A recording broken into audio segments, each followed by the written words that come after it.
গতকালকে দেখলাম বাইতুল মুকাররমের খতিব আত্মগোপনে আছে। কোথায় আছে? আত্মগোপনে। তো সে আত্মগোপনে যাওয়ার কারণটা কিটা? কারণ হলো এমন ভাবে জুলুম করছে, এখন আর থাকতে পারতেছে না। এজন্যই রাসূল সাল্লাল্লাহু আলাইহি ওয়াসাল্লাম বললেন, জুলুমকারী হইও না, মাজলুম হও। মানে তোমার উপর অত্যাচার করুক, তুমি অত্যাচারিত হও, তুমি নির্যাতনের শিকার হও।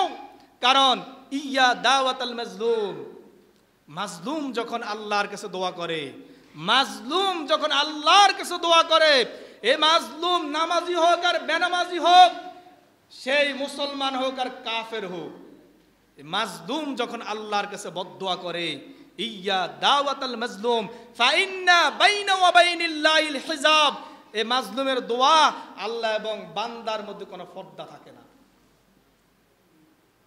এজন্য মাজলুমের বদদোয়া থেকে বেঁচে থাকো, মাজলুমের বদদোয়া থেকে বেঁচে থাকো। কখনো জালেম হইেন না, জালেমকারী কখনো হইেন না। জালেমদের জন্য আল্লাহ কখনো সাহায্যকারী শক্তি দেয় না, আল্লাহ কখনো সাহায্যকারী শক্তি দেয় না। কখনো জুলুমকারী হবা না, মাজলুম হইও। কি হইও? মাজলুম হইও। কারণ জুলুমকারীকে আল্লাহ পছন্দ করেন না। আর আল্লাহ কখনো জালেমদের সম্পর্কে গাফেল নয়। এই আয়াত আমি বহুবার এখানে বলে গিয়েছিলাম, ওয়ামাল্লাহু বিগাফিলিন আম্মা ইয়ামালুন। আল্লাহ বলেন যে আল্লাহ জালেমদের সম্পর্কে কখনো গাফেল নয়।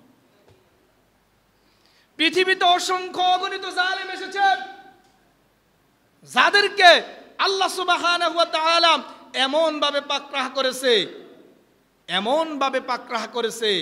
এজন্য এদের থেকে আপনাকে আমাকে শিক্ষা অর্জন করতে হবে। আপনি মনে করবেন না যে আপনি জুলুম করে আপনি বেঁচে যাবেন, অসম্ভব, আপনি বাঁচতে পারবেন না।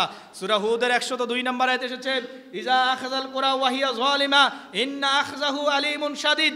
আল্লাহ জালেমদেরকে কিছু সময় অবকাশ দেয়, আল্লাহ জালেমদেরকে কিছু সময় অবকাশ দেয় জুলুম করার জন্য, মানুষের উপর অত্যাচার জুলুম নির্যাতন করার জন্য। কিন্তু আল্লাহ সুবহানাহু ওয়া তাআলা বললেন ইন্না আখযাহু আলীমুন শাদীদ। আল্লাহ যখন জালেমকে ধরে তখন ইন্না লিল্লাহ পড়ার সুযোগ পায় না। আমাদের এই 16 বছর ক্ষমতা কিভাবে চালিয়েছে দেখছেন না?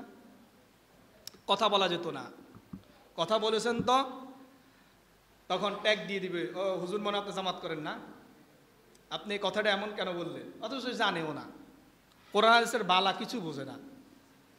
আরে নিরপেক্ষভাবে অন্যায়ের প্রতিবাদ করতে গেলে আপনার গায়ে তো লাগবেই, লাগবে না? এখন আমি যদি জেনার বিরুদ্ধে কথা বলি তো অসংখ্য জেনাকারী আছে, তারা যদি আমার বিরুদ্ধে মিছিল দেয় এটা হলো নাকি? তা এখন বাক স্বাধীনতা, কারণ এটা হচ্ছে একটা আতঙ্ক, হাইবাত, এটা কি আতঙ্ক।